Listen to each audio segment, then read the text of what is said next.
The New York Islanders returned to form at home on Monday night and blew another third period lead. We'll have our key takeaways from the game. Plus, we'll take a look at the team at the quarter pole of the season. In what ways have they exceeded expectations, and in what ways have they been a disappointment? All that and more coming up on today's Locked On Islanders podcast.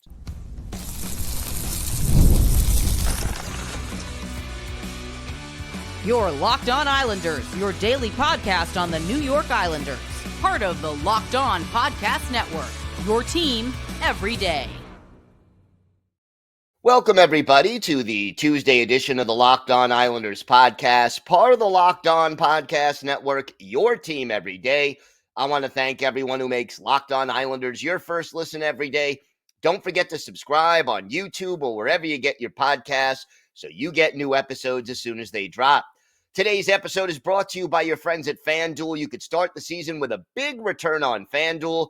New customers can place a $5 bet, and you'll get started with $150 in bonus bets if you win that first $5 bet. Visit FanDuel.com to get started. Boy, what happened on Monday night was deja vu all over again, as Yogi Berra would say. The Islanders headed into that third period with a lead, couldn't hold it. They were up 2-1. They give up 3 unanswered goals. Okay, the last one is the obligatory empty netter, but unfortunately, it was the same old issues for the Islanders. 2 really solid periods of hockey where you kind of outplay the opposition but can't finish. Check. Third period opportunities to extend the lead, both on the power play and on 5-on-5, but you can't take advantage of them. Check. Stop playing the way that you were being successful in the first 2 periods in the third period. Check. And just not doing enough to stick up for yourself. Check. Bottom line, Islanders fall to the Red Wings 4-2. And it was definitely a disappointing game. And look, the bad news actually started before the game. Alexander Romanov misses the game due to an illness. Now, they would not say anything more specific than that. So it wasn't, they're not saying it's the flu or a stomach bug or something more serious, which hopefully, obviously, it is not. But, they're not telling us what it is. They just said he was ill. Apparently, he was at the morning skate. But by the time we got closer to game time, he just wasn't ready to go. Couple of thoughts about this game. Penalty kill, I got to say, was better. In fact, 2 of those penalty kills that we saw in the second period, I think were absolutely among the most productive penalty kills this team has had all year, where the Red Wings, who have a very good power play, were not able to establish anything in the offensive zone. I think on those 2 power plays, they had a total of 1 shot on goal, maybe 2 at the most, and the Islanders really prevented the Red Wings from setting up in the zone, from attacking, and from getting quality scoring chances. So that was definitely a plus. Another plus, first NHL point for Isaiah George. It comes in his 10th NHL game. He ends up assisting on the goal by Kyle Palmieri in the second period that put the Islanders ahead 2-1. And congratulations to Isaiah George on that accomplishment. And then Noah Dobson getting an assist on the Islanders' first goal by Anders Lee. That one coming just 4.5 minutes into the game. That is the 200th point of Dauber's career, and congratulations to Noah Dobson for that accomplishment. That being out of the way, again, this team just could not maintain the momentum that they had. And I think the turning point, quite honestly, of this game was early in the third period, well, maybe midway, 8.5 minutes in. Dylan Larkin trips J.G. Pageau. The Islanders are up 2-1, and they have a chance to extend the lead on the power play. They don't do it. And that was your golden opportunity. And the ironic thing is, it's not like the Islanders just shut it down in the third period. They didn't play as aggressively. They weren't as smart, in their own zone, and they stopped forechecking to a point.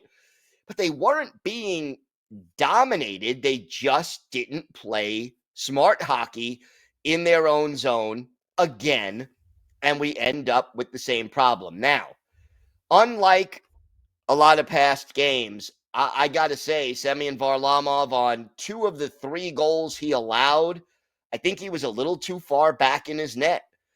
I mean, yeah, one of them was deflected, and another one, there was a screen, but he's got to play that a little bit better. And, just go out there and play the angles and be aware of where the puck is. He wasn't able to do that, and needless to say, it was frustrating to watch. But I can't put my finger on exactly what is wrong with this team right now. Because if you look at the numbers, the New York Islanders have given up 13 goals in the first period, 13 goals in the second period, and 33 goals in the third, 4 more in overtime. But at the end of the day, when you've given up more goals in the third period than you've given up in the first period and second period combined, something is wrong. Something is wrong. And I think part of it is psychological. I still don't think this is a conditioning issue. I think right now, even after they did a good job Saturday of holding on to a lead, this team expects to lose. And I could say on social media, and, I'm always live tweeting during games, and I'm DMing different fans who are trying to, and listeners and friends who are all trying to get in touch and have their comments, and we always talk. How many people commented, whether it was in group chats or just in general, when the third period got underway, watch them blow it again. Here we go again. Oh no, can they do it? If all of the fans are just waiting for the other shoe to drop, you got to think the players are also in that position. Psychologically, it almost feels like this team is beaten before they even come out on the ice for the third period. And the thing is, you know what? This problem has persisted with 2 different coaches, Lane Lambert and now Patrick Roy. This is not, if the Islanders were the San Jose Sharks, a team with a lot of young, inexperienced players, I could simply say, you know what? This team hasn't learned how to win yet. They haven't learned how to close out a game. Can't say that about the Islanders. I mean, okay, you could say this team doesn't know how to close out a game. But why? I mean, again, out of all the players on the ice, under 25, what do you have? Simon Holmstrom. I mean, I think Wally is 25 now. Kyle McLean is more than 25. Isaiah George is under, and maybe that's about it. You look at this roster.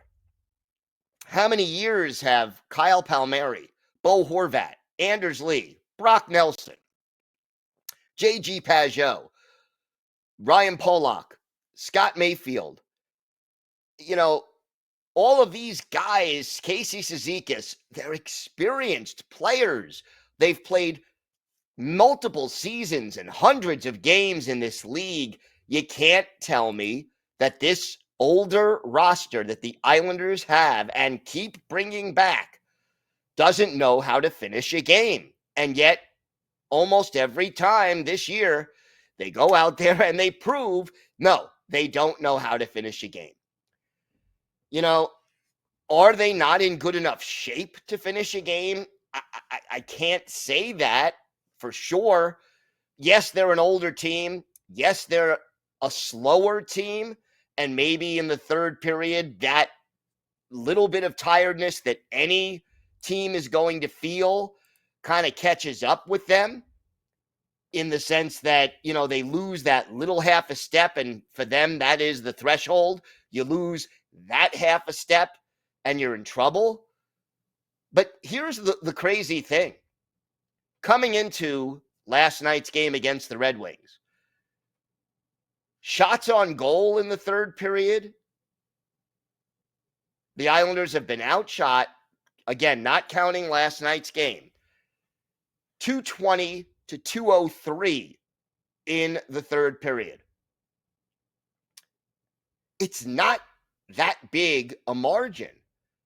I mean, in the first period, the Islanders had 11 more shots than their opponents, 26 more shots in the second period, and then literally 17 fewer shots in the third period. So essentially, 17 fewer shots in 20 games? You're talking about one shot a game difference, and it's still curtains every time this team takes a 1-goal lead or a 2-goal lead into the third period. If they don't figure it out, it's going to be a big, the season could end because they can't close out a lead. Obviously, the injuries play a part, but you can't use it as an excuse. You're an NHL team, and when you get a lead, you've got to be able to hold on and finish and at least get a point, get 2 points. Even if you give up a point to the other team, you got to do that. You've got to do it much more often than this team is. And it could very well be their undoing this season. All right, we have got a lot more to discuss.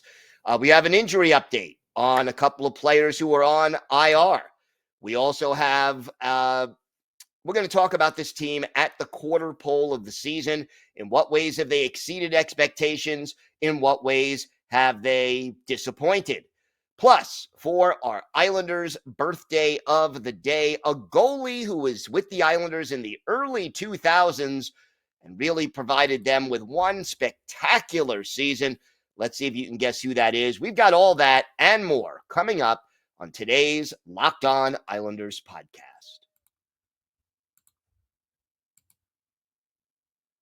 Today's episode is brought to you by your friends at Prize Picks. You can now win up to 100 times your money on Prize Picks with as little as 4 correct picks. Prize Picks is the best place to get real money sports action.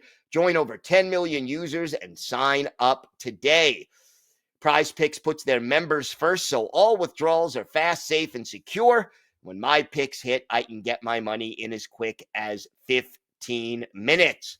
Think Connor McDavid will get more than half a goal next week. Austin Matthews for more than, Austin Matthews is hurt. Jack Hughes for more than 4 shots on goal. Artemi Panarin for more than 1 assist. You could check out, you got to make all these decisions on Prize Picks. And if you get it right, you can win big. Download the app today. Use code LOCKEDONNHL. You'll get $50 instantly after you play your first $5 lineup. Again, download the Prize Picks app. Code LOCKEDONNHL. You'll get $50 instantly after your first $5 lineup. Prize Picks. Run your game. So let's start with the news. And this is, I think, finally some actual good news. Anthony Duclair who has missed the last 17 games and has been out now for almost 5 weeks, is skating on his own. Still not practicing with the team, but he is skating on his own. And that is at least the first positive sign that he may be getting closer to returning. Now, Adam Pelech also skating on his own, and we'll see, what ends up happening. Now, Pelech is only on IR, not on LTIR. So we'll see, if the Islanders move him temporarily to LTIR at some point, or if they need to move somebody else when he's ready to come back. Again, neither Pelech nor Duclair is practicing with the team yet, but they are at least skating on their own. Mike Riley out indefinitely, not yet skating on his own. Matthew Barzal not yet skating on his own. But that is the latest update, and at least we get a little good news. Let's quickly do our hero and GOAT of the game. I got to give the hero of the game, if anything, I'm going to give it to Anders Lee. He had the goal. He had 4 shots on goal. He stood up for himself during that little scuffle late in the game with Ben Sherratt. Now, it ended up costing the Islanders, and I understand why Lee did what he did, because there was, he was boarded, and there was no initial whistle and no hand up from the referee. So, Lee felt he had to defend himself. I'm not saying Sherratt was intentionally trying to hurt Anders Lee, but clearly that was a dangerous play and a board that if the call would have been made right away, I think Lee skates away and the Islanders end up with a power play. Instead, he felt the need to defend himself. The referees even it up. They give Lee 2 roughing penalties. They give Sherratt boarding and roughing, 4 minutes each, and no change in the man advantage. So, but, at least Lee did stand up for himself. Late in the game, there was Simon Holmstrom, who, by the way, led all Islanders forwards in ice time with 21:51, getting pushed around and knocked down in front of the Red Wings net. He didn't respond at all. Kyle Palmieri came in and responded. Now, I think he was getting shoved around a little too, but got to at least get in somebody's face. You don't have to drop the gloves. You don't have to be foolish and take a penalty, but you at least have to get up, get in the guy's face and tell him, hey, cut the extracurricular stuff. Don't do that to me. Stand up for yourself. You want to see a little more from that. Go to the game. To me, it's the third period collapse. Again, the entire team kind of letting him down. Face-off circle, though, wow, remains great. Casey Cizikas, 8 out of 10. That was really good. But how about Bo Horvat? 7 out of 7 face-offs, won. Congratulations to him on that perfect night, but he's still snake bit. The guy can't find the net. Had 5 shots on goal, but what does he have now? 1 goal in his last 10 games. Bo Horvat struggling and squeezing the stick. No question about that. And look, the Islanders need to be better. They just need to play better hockey. I know the injuries are a contributing factor, but you know what? The third period collapses were happening before all the injuries. The lack of goal scoring was happening before all the injuries. A lot of the things that have plagued this team got a little worse as a result of the injuries, but they aren't caused by the injuries. Maybe the injuries make it a little harder to overcome it. And, statistically, we talked about the shots earlier in the third period. Here's a statistic that I think is very telling, and I think it speaks volumes about the problems this team has offensively. And yes, If you had Matthew Barzal and Anthony Duclair, you'll probably be a little better in this category. But even with them healthy and doing their thing, right now, the Islanders are 31st in the NHL in shooting percentage.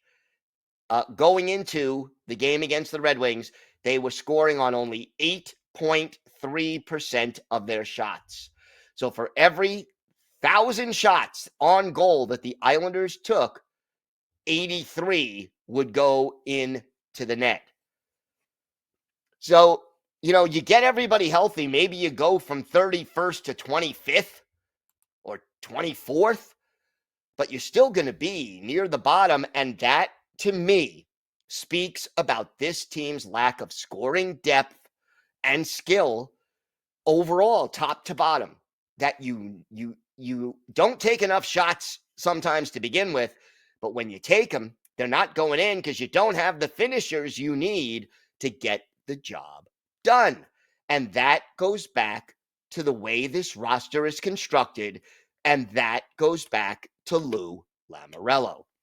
All right, more to get to on today's show. We'll talk about some things the Islanders have done better than expected at the quarter pole of this year, and some things that are hurting the team. We'll have all that, plus our Islanders' birthday of the day, coming up next on the Locked On Islanders podcast. Today's episode is brought to you by your friends at FanDuel. Get ready to tackle the NFL action with FanDuel, America's #1 sportsbook.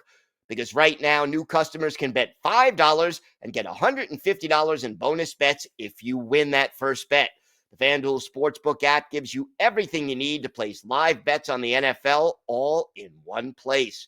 So when you get a hunch in the middle of the game, you can check out the latest stats, view live play-by-play, and so much more, all on the same page where you place your bets. And Islander fans, use your knowledge of the Islanders and of hockey to place some exciting bets on FanDuel. Check out all the latest odds and for the Islanders game upcoming against the Bruins on Wednesday. Just visit FanDuel.com to join today. You'll get started with $150 in bonus bets if you win that first $5 bet. That's FanDuel.com. FanDuel.com. Never waste a hunch and make every moment more with FanDuel, an official sportsbook partner of the NFL. Thank you for making Locked On Islanders your first listen today. For your second listen, find Locked On Fantasy Hockey, become a fantasy hockey expert, and get the edge over your league mates with daily tips from hosts Steele and Flip. Find Locked On Fantasy Hockey on YouTube or wherever you listen to podcasts. It's part of the Locked On Podcast Network, your team every day. So how have the Islanders exceeded expectations, and how have they disappointed? Well, let's start with a few players who have exceeded expectations, and it's good to see some guys who are doing that. I'll start with the obvious, Ilya Sorokin. We were worried about Sorokin. Coming off the back injury, surgery even, did not play in the preseason, did not play in training camp. I think he may have skated at the very end of training camp a little bit. He's on the roster for game one. And he has kept the Islanders in a lot of games that they don't deserve to be in. A 2.52 goals against average, a 9.17 save percentage, but only a 5.5-3 record. But to me, Sorokin, being back in form, has exceeded expectations, or at least given us a sense of relief. Let's put it that way. Maxim Siplikov. Right now, he is on pace for about a 42 3-point season. He's about a point every other game kind of a guy. Only 2 goals in 21 games and 1 in the last 20 or 21 now because, he scored opening night. Still, you got to remember this guy is learning the NHL game, but I like what I've seen from him, and he's learned pretty quickly. Isaiah George, got to be happy with what we've seen from him. And, the thing about George, you got to understand what he is and what he isn't. He is still a rookie. He is still learning. He is more of a steady and reliable bottom four type defenseman, probably right now third pair. Maybe as he gains experience, he can get up to the second pair, but he's not the type of player who is dynamic and who is going to light up the scoreboard. But he's steady, he's smart. Yes, he's still making rookie mistakes. So don't expect the world of Isaiah George, but he's exceeded expectations when forced into the lineup by injuries. So credit to Isaiah George, and it's great to watch him develop, and great to see that he got his first career NHL point. Kyle Palmieri, what can I say about him? Palms, leading the team in goals, leading the team in points, just playing lights out hockey. Hopefully he can keep playing at this level. And credit to Anders Lee as well. Lee, again, at a pace right now for about 28 goals, give or take, after only getting 20 last year. But more than that, his game just seems to be more dynamic this year, and he's clearly playing better. Now, disappointments. The leads that we've blown, and I've talked about that earlier on the show. That is, I think, the biggest one. This team just can't close out a game. You got to follow that with special teams. Coming into last night's game, both the power play and the penalty kill next to last, 31st in the NHL. Now, the good news is you're staying out of the penalty box. The Islanders were the least penalized team in the league entering last night's game. But you cannot be a consistent winner in the NHL if your special teams units are both ranked next to last in the league. I think the overall lack of offense is a problem, but that really is injuries also affecting that. No Barzal, no Duclair. Again, even with those guys healthy, the Islanders are probably 22nd or 23rd in the league at goals scored. Now they're 26th. So does it make a difference? Yes. Is it really, the salvation of this team if those guys come back? No, they're still not a great offensive team. In fact, they are below average offensively when they're playing at their best, and you need to see more from this team.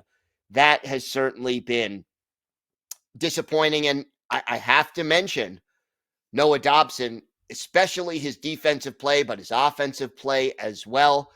That has been a major disappointment for this team. Feel free to chime in if you have some comments about this. Certainly comment on YouTube. You can send me an email. Always great to hear from Islander fans, and we'll talk about that a little later. This was a pretty easy Islanders birthday of the day. Let's see how many of you got it. But basically, today is the 52nd birthday of former Islanders goalie Chris Osgood. Originally a third-round pick of the Red Wings back in 1991, the Peace River, Alberta native made his NHL debut in 93-94 with Detroit, won a couple of cups there, and then became an Islander in 2001-2002. Had a great season that year. A .250 goals against average, a .910 save percentage. Got off to a red-hot start that year and led the Islanders to a surprise playoff berth. Was with the Islanders one more year, then was with the Blues and the Red Wings again, and won a third cup with Detroit in 2008. His best game as an Islander, well, how about October 6th, 2001 at Florida, Islanders and the Panthers. Obviously, Chris Osgood, the goalie for the Islanders, Roberto Luongo, the ex-Islander, in between the pipes for the Panthers, and the Islanders, despite being outshot 31-23, come away with a 3-0 win.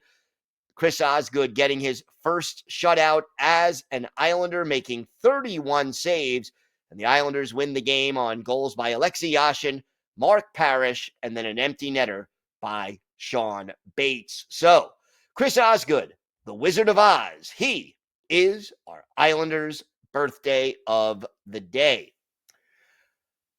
I want to thank everyone for making Locked On Islanders your first listen every day. We will be back tomorrow. We will certainly do our best to preview tomorrow night's game as they close out the homestand against the Boston Bruins. And maybe we'll have some more injury updates on those players. And hopefully Alexander Romanov will be ready to return to the ice Wednesday in Boston. If you have a question, a comment, maybe a topic you'd like us to discuss on the show, email us at lockedonislanders@gmail.com. And if you leave your first name and where you're from, we're happy to mention you on the show when we discuss whatever's on your mind. You can follow the show on X at Locked On Isles. You can follow me, Gil Martin, on X at Ice Wars NYR VSNYI. We'll keep you up to date on all things Islanders all year long, and I am live tweeting during nearly every Islanders home and road game. Join me for some instant insight and analysis. Have a great day, everybody. Stay safe, and of course, let's go Islanders.